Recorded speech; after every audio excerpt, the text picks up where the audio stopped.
Okay guys, so we're going to work some shoulder isometrics now. So obviously this is going to be maximal effort, or as always, maximal pain-free effort. We're going to work external rotation, internal rotation, flexion and extension from the shoulder. Okay, so most of the time, and abduction, sorry, as well. Most of the time we're going to keep the arm at 90 degrees, but for the abduction I do like to have a straight arm for that one. Okay, so we'll start with external rotation. You can get a door frame. I've obviously got part of a squat rack here, but you can get a door frame, a wall, pretty much anything that's solid, any solid structure is going to help with that. For the extension one, it's probably going to help if you've got kind of a corner of a wall or something like that. So for external rotation, my arms in, my elbows in, that's not going to move.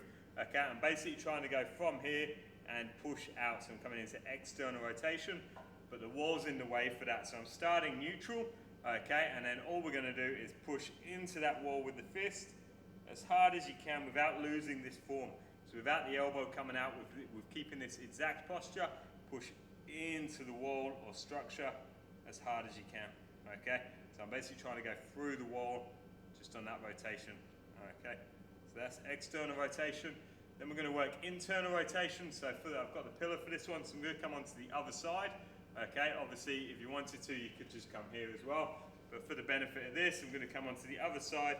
I'm in that neutral position.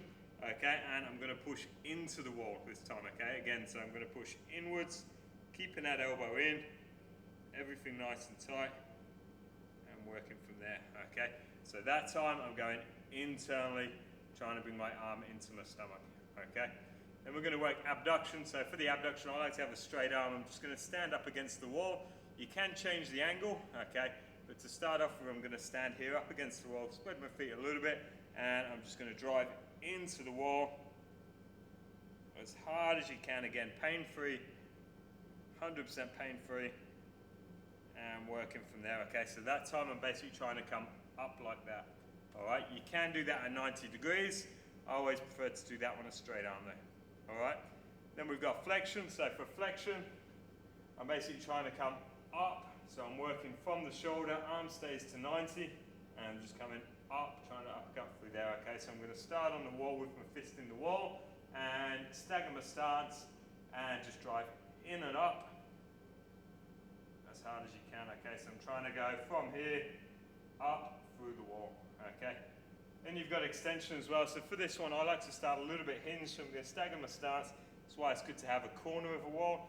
I'm going to hinge over, so I'm not quite neutral, okay? And then I'm going to try and drive my arm into the wall again, as hard as you can, safe as possible, 100%. Okay, so with that one, I'm starting there, I'm trying to drive the arm back and up.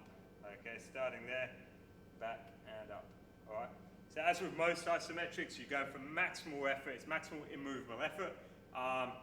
You're going to get some sort of strength adaptations about 15 to 20% above and below the angle you're working. So it's good to mix up the angles as much as possible, okay? So for example, if I was doing isometrics, I'd do mid-range, long range, and close range, okay?